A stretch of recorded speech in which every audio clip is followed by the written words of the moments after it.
So I'm here to share my father's story, his Holocaust story. It's a story that was shaped in high school while he was in junior ROTC for really every year that he was in high school. He excelled in it. And then later, it was expressed in his service in the military when he joined the Army. Dad was so ordinary, just like you and me. There was nothing very special about him. He was just a guy that enjoyed life, expressed love, and embraced the good from above. He lived by a deep moral code that his Army buddies called Roddie's Code. Choose God, oppose hate, dignify life, express love. That was Dad. That's how he lived. That's how he lived before the war, during the war, and after the war. That's how I knew him as a father. His life was well lived, and I'm absolutely convinced that your ordinary life, lived well, is extraordinary, even heroic. You see, I see lots of ordinary peeps here tonight. Every one of us. There's nothing very special about us other than we are breathing and living, and we have opportunity to make a difference. I believe one person can make all the difference in the world, and that person is you. You may not believe that, but that's why God put you here. And so I want you to repeat after me, loud and proud. I can. I can. Make a difference. Make a difference. Loud and proud. Tell a neighbor, you can. You can. Make a difference. Make a difference. All together now, we can. We can. Make a difference. Make a difference. Well, my story begins with an old diary, a weathered, fragile book. It belonged to a young man from Tennessee, Knoxville, by the way, fighting for his country on a continent near the edge of collapse. Its owner, my father, passed away years earlier. And since then, the diary remained tucked away with other mementos from his time during World War II. Like all our beloved veterans, Dad served with distinction. How many of you have veterans, men and women who have served in the military who are part of your family? Hold your hand up right now. Look at all those hands. Aren't you grateful for them? Are there any here with us tonight who have actively served in the military or are currently serving in the military? Hold your hand up.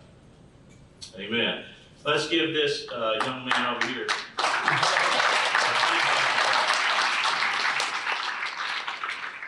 We love our warriors who stand for truth and who help defend our way of life, and they give us our freedoms every day. We should not take that for granted. And so I'm grateful, I hope you are too, for everyone who dons the uniform of the U.S. military.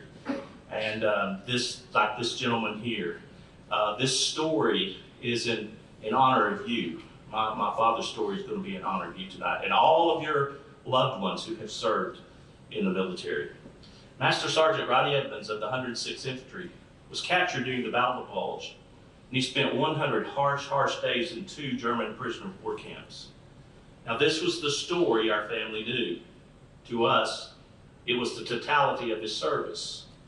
Service he never, ever talked about. While reading Dad's diary, as I was helping my daughter Lauren on a college history project that had been assigned by a college history professor, we pulled out his diary. My daughter Lauren had never seen his diary, my dad's diary. She didn't know one existed. I had read it several times. And I began reading it with her, and his words moved our hearts. In it, Dad wrote a lot of things I'm not going to write because it's not exactly nice to talk about. I know God was with us and he answered our prayers. And then he wrote this, and this insight is still true today. I learned men even better than before. Some were good, some were bad, some were better, and some were worse. Dad's words and God's Spirit inspired me to look further into his service and to discover the true story of his time as a prisoner of war. So one evening, just past midnight, I Googled his name and rank on the computer. Remarkably, his name appeared in a New York Times article entitled Richard Nixon's Search for a New York Home. Now, who's Richard Nixon? Former president. What in the world is my dad's name doing in the New York Times in an article about President Nixon? Well, the article recounted how an attorney named Lester Tanner had sold his historic townhouse to the president in 1980. And in the article, Mr. Tanner recalled the bravery of his master sergeant, Roddie Edmonds, saving his his life. Well, that's my father. I am absolutely stunned. I am blown away. Who is Lester Tanner? What does he mean by bravery? The questions just begin pelting my mind and my heart. Is Mr. Tanner still alive? He has to be in his late 80s or early 90s. If so, where is he? I've got to find him. So I searched for months and months and finally found Mr. Tanner still working a little bit at the age of 89 in New York City. Now, I'd never planned on going to New York City. My wife had never planned on going. And so we load up the truck. We're going to New York City, baby. Hey, let's go. And we head off. And we meet Lester. And we meet him at the Harvard Club, where he is a member because he's a graduate of Harvard Law School. And that's where I first hear the true story of my father's service. Dad was the highest-ranking American soldier in Stalag 9A, a POW camp for non-commissioned officers near Ziegenhain, Germany. It was near the end of the war, late January 1945. Now, even in the POW camps, the Nazis had strict anti-Jew policies, and they segregated Jewish Americans from non-Jews and sent them to murderous concentration camps. The American Jewish soldiers were told by the Army, if you're ever captured, to destroy your dog tags, which were denoted by the letter H for Hebrew, and never mention your Jewish identity. You see, you and I need to understand that it was much more dangerous for our Jewish brothers to be over there serving in World War II than it was for our non-Jewish soldiers. They took a greater risk, and I'm so glad that they went, aren't you? Well, late on the evening of January 26, the Germans sent orders to my father that only the Jewish Americans were to report for the next morning's roll call. Just the Jews, no one else. Anyone who disobeyed the orders would be shot. Without hesitation, Lester said, your father turned to us and said, we're not doing that. Tomorrow morning, we all fall out. And he sent orders to the other 4 barracks of Americans to do the same. It was really cold that morning, January 27, 1945. If you don't know what that date signifies, you should go look it up. January 27, 1945. It's a very important day in the history of the Holocaust. But as the Nazi commander approached, he couldn't believe his eyes. All the Americans, nearly 1,300 soldiers, were standing in sharp formation. And you and I need to understand that many of those soldiers were in such bad shape, they had to be helped out there. They helped one another get into place, but they all went. And we need to remember that when it comes to serving one another and doing what's right for one another and making our world better and brighter, we've got to stay together. We've got to be as one. Well, the German, a Major Ziegman, he's furious. He can't believe that all the Americans are out there. And so he's in charge of all the POW camps. He issued the orders to have the Jews taken away. No one has ever disobeyed his orders. Well, Ziegman rushed over to my father. He gets up into his face and he says, they can't all be Jews. To which my father declared, we are all Jews here. Well, Ziegman is really irate at this point. And the men were stunned by Dad's bravery. They couldn't believe it. Major, my father continued, according to the Geneva Convention, all that's required for prisoners of war is name, rank, serial number. Don't quote regulations to me, screamed the Major. Were my orders not clear? I want the Jews. Just the Jews. Well, standing on Dad's left was Sergeant Lester Tannenbaum, a.k.a. Lester Tanner. He's a 19-year-old Jewish kid from the Bronx of New York. Dad had trained Lester since basic, and Dad and Lester were best buddies. Lester was one of Dad's best soldiers. And then on Dad's right was Sergeant Paul Stern. He's a combat medic with the 28th Division. Dad had just met Paul in the context of these POW camps. Paul had seen the worst of the worst of the worst as a medic. When he would go into combat, his role was not to fight, but was to save. And he had a medic Red Cross upon his arm, his sleeve. And that was just a target for the Nazis. So he was a moving target trying to save Americans. He had seen the worst. But he's another fine Jewish kid, about 19 years old, from the boroughs of New York.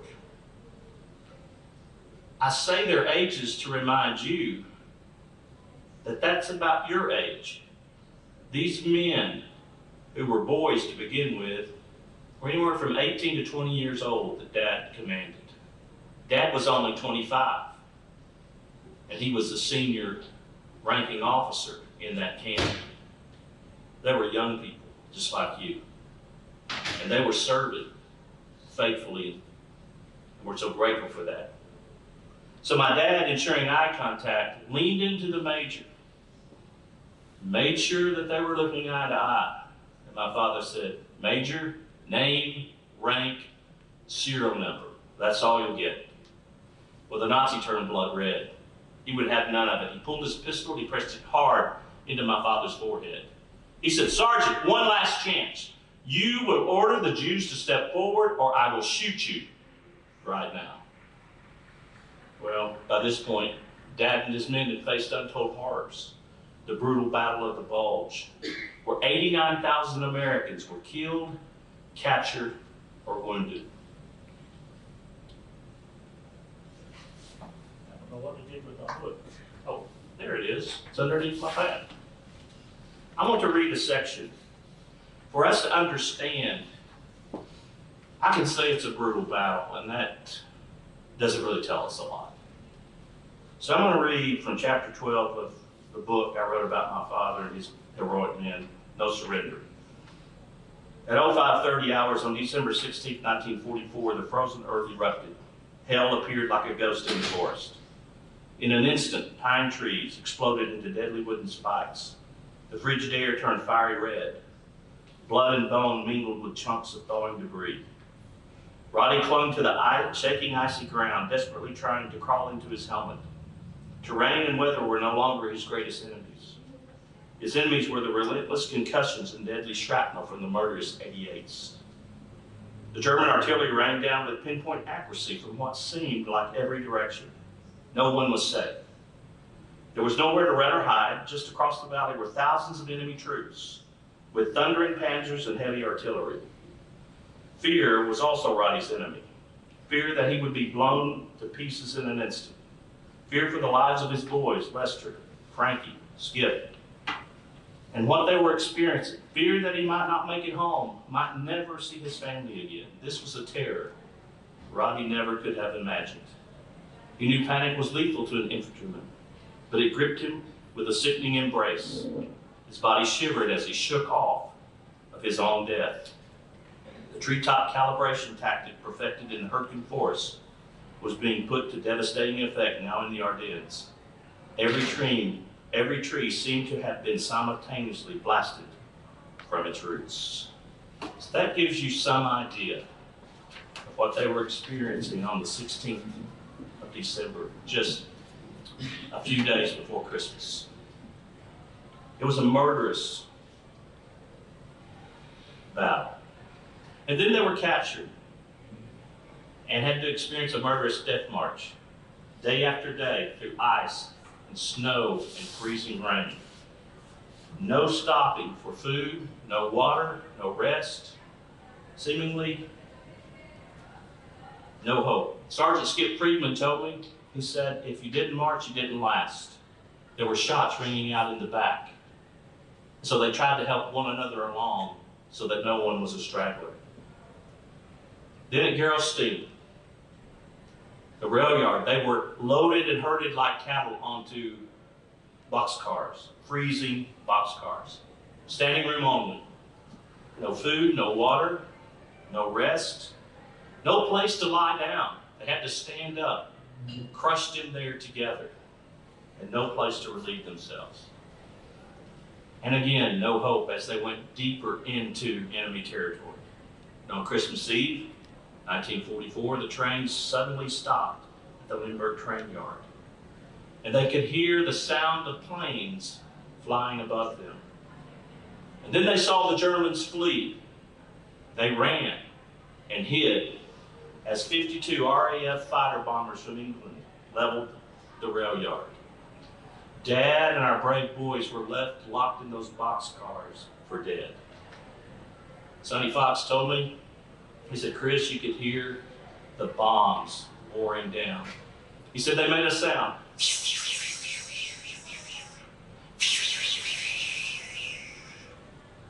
He said every one of those bombs sounded like it was coming for me.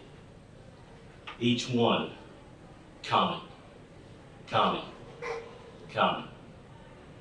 He said to be locked in, listening to those bombs falling with no alternative but to wait and hope that each one missed you, he said, that made the word hopeless seem so inadequate. My dad actually wrote in his diary of all the things that he had suffered. He said the bombing was the worst. Nearly 200 American GIs were killed during that bombing, including my father's chaplain. By this point, Dad and his men had suffered 40 days of starvation, willful, intentional starvation by the Germans. Sergeant Frankie Sorrenzia, my father's right-hand man and best friend, wrote in his diary this entry, March 17, 1945. This is the most horrible experience I've ever had in my life. 5 men died today in the last 24 hours from starvation. Let's hope tomorrow brings good fortune. They were in sad shape. Dad and our brave boys were dying a slow death, losing nearly a pound a day. Imagine that, nearly a pound a day. Most of these young men would lose anywhere from 80 to 100 pounds during captivity. Dad had been shot, he'd been beaten, interrogated, kicked, smashed with rifle butts, bitten by dogs. He was filthy, infested with lice, tortured by dysentery and trench foot, and frostbite. He and his men were forever hungry, forever cold. And I asked him as I got, high school age and your age, Dad, what happened over there? I knew a little bit about it, but not much. Son, I don't want to talk about it. I'd press him, son, I don't want to talk about it. I'd hit him, hammer him again, son, I'm not going to talk about it. I said, Dad, you got to give me something. You got to tell me something. We were humiliated. That's all he said. Just 2 days earlier from this moment where the gun is pressed to my father's forehead, when they were first marched into this second camp, Dad and his brave boys had to watch the savage execution of a young Russian soldier. And they were told, the commandant of the camp came to my father and he said, if you or any of your men disobey our orders, this will happen to you. Maybe that's why Dad wrote in his diary, no one can realize the horrors an infantry soldier goes through. You get scared, and I mean scared. So we need to understand that Dad and his boys, they were scared to death. They didn't know what the Nazis were going to do. They didn't know what this major was going to do, but they stood up for what was right. And they stood together. And there they stood as one. Strong, brave, resolute. That's a lesson for all of us. If we're going to do what's right, we've got to stand together and do what's right for others, regardless of the fear that's in our hearts. Lester told me, he said, your father never wavered. Dad was a strong Christian man, even in war, and I wonder if he was recalling a favorite scripture of his that he underlined in his Bible and highlighted and looked like he marked all over it. The Lord is my light and salvation, whom shall I fear? Well, even with the gun to his head, suddenly my father spoke, and he once again leaned into the major to ensure eye contact. That's a great lesson for all of us. If you're going to talk to somebody, look at him. He said, Major, you can shoot me, but you'll have to kill all of us because we know who you are. And you'll be a war criminal when we win this war, and you will pay. I can almost imagine Dad sticking his finger in that major's chest, and you will pay. Well, the Nazi, according to Lester, turned white. He blanched. And the arm holding the gun began to quiver ever so slightly. Fingers still on the trigger, gun still pressed to my dad's forehead. Time froze. No movement, no sounds. Just the smoke-like puffs of frozen breath rising heavenward. And Lester added, with lots of prayers.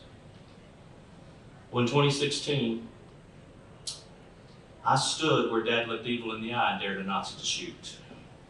Thanks to the generosity of the Jewish Foundation of the Righteous, I traveled to Germany with a film crew to follow the footsteps of my father. And via the miracle of cinema, I want you to hear more of the story and the rest of the story, but not from me, but from some of the men who were there.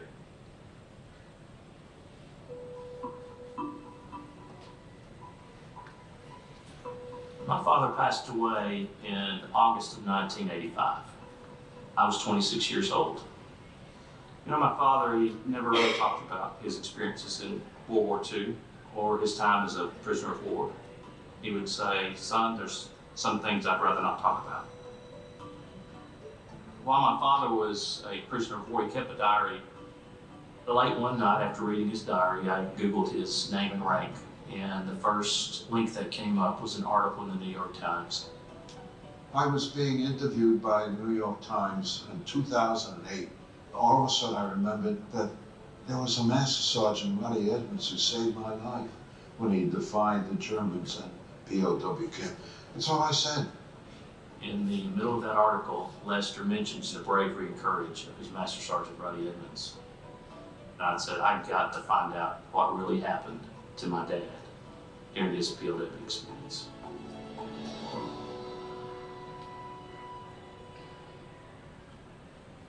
Hold your hand up, give me a 5. I want to make sure you're still awake.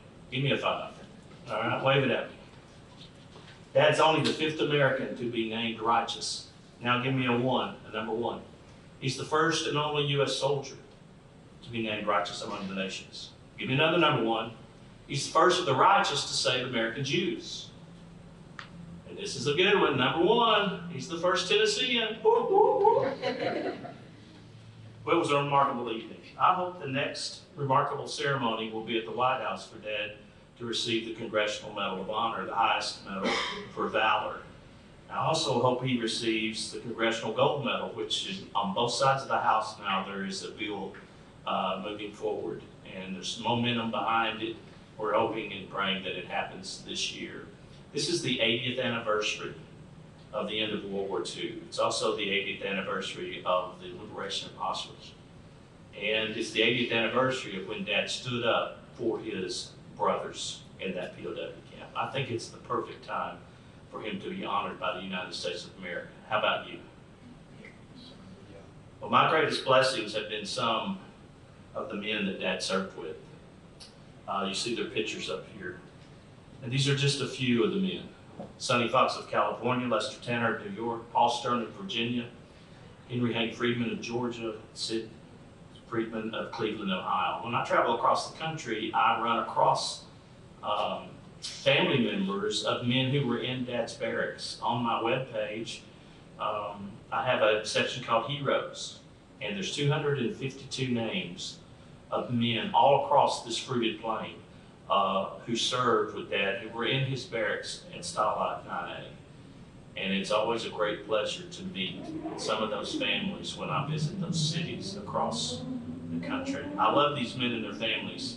I love that they love me and my family. Along with Dad, they are heroic examples for all of us. You know, these heroes served well. They served our country well, they served each other well. And they overcame the same hellish POW camp that Dad did. Their victory over the horrors of war did not defeat them, but rather inspired them to come back to America, marry their sweethearts, finish their college degrees, and lead ordinary lives of extraordinary influence. Dad's legacy are these men, and all nearly 1,300 men, 1,292 to be exact, men that he helped save.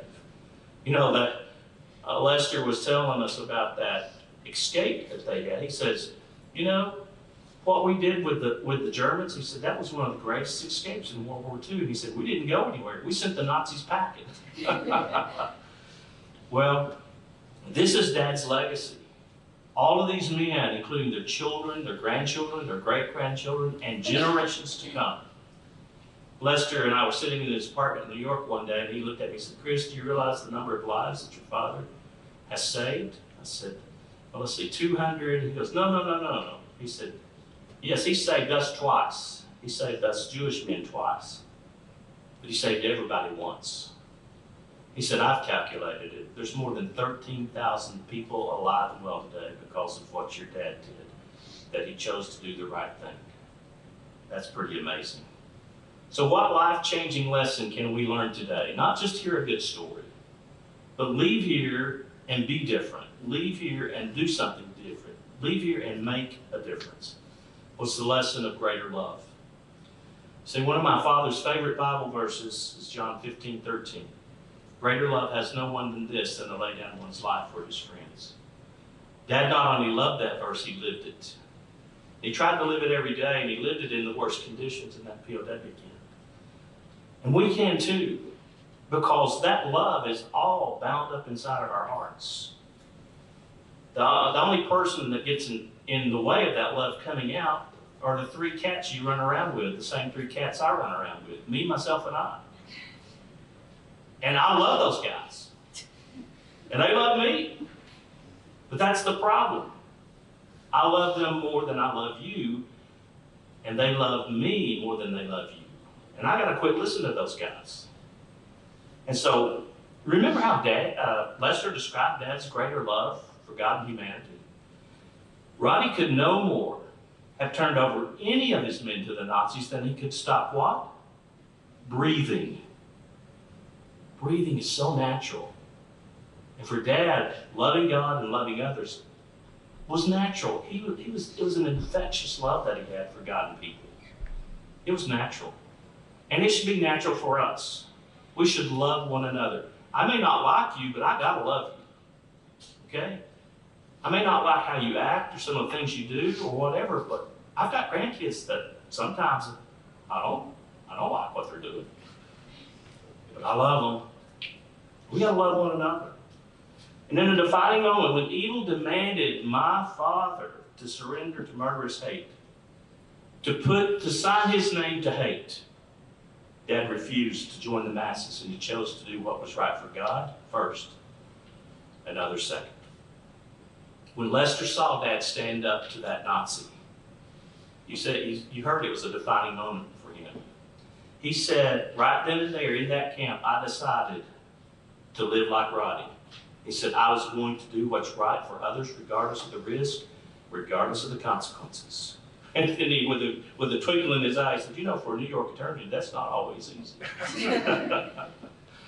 You and I can do the same. You and I have that same power. So let me ask you, are you glad you're loved? Well, that was weak. Let me hear you. Are you glad you're loved? Yes. Amen. I am too. So smile and tell somebody next to you, you're the best looking thing I've seen all day. Go ahead, tell us. All right, now give him a high five. Yeah, that's what I'm talking about. Fist bump. Now give him $100. Wait a minute. You know what we just had? We just had a love fest. There were smiles and joy all through the room, and we were just cutting up with each other and having a great time. And that's love. That is what our world needs. That's what our world needs from little old you and little old me. It's love. See, our world is hateful. It's ugly. It can be tough. But I want to tell you, greater love expressed by you will win the day. Anti-Semitism and racism and hatred of every kind is on the march. It's not taken a backseat to anybody, even since the Nazi time. It's still marching. And we have the power to stop that. You have the power in your heart, I have the power in my heart. And we got to stop it from growing. It is evil, it is wrong. And I'm so glad that my father did not have hatred in his heart. Did you catch that he loved that old German Nazi? Might have missed that. How could he love? What was it? He told him the truth. He looked at him in the eyes and he told him, you don't want to do this. You're going to regret this the rest of your life, and you're going to pay for it. Don't do it. And he didn't say it in those words. But he was loving his enemy, even at the point of death. And that's what it's going to take for you and I. Dr. Martin Luther King proclaimed, I believe that unarmed truth And unconditional love will have the final word. And love had the final word for that man in that camp. Love was right then, it's right now, it's always right. But love is not easy. It is not easy. Giving your life away for the sake of others is very hard. Laying your life down for someone else is difficult. It takes guts. You see, greater love doesn't just tolerate others. Greater love esteems others better than yourself and places others at the same place that God, the place where God resides. Complete love. See, I got some cats and dogs in my neighborhood that I tolerate, that I don't love. But we are to love one another, not just tolerate. And love is the choice all of us can make. It's a choice you can make, it's a choice that I can make. And if we want to make our world better and brighter, it's the choice we must make. Your ordinary life lived well is extraordinary, even heroic. Your life matters. It matters most when you give your life away for the good of others. You know, the Jewish Talmud teaches the saying, he who saves one life saves the world entire. That's living heroic.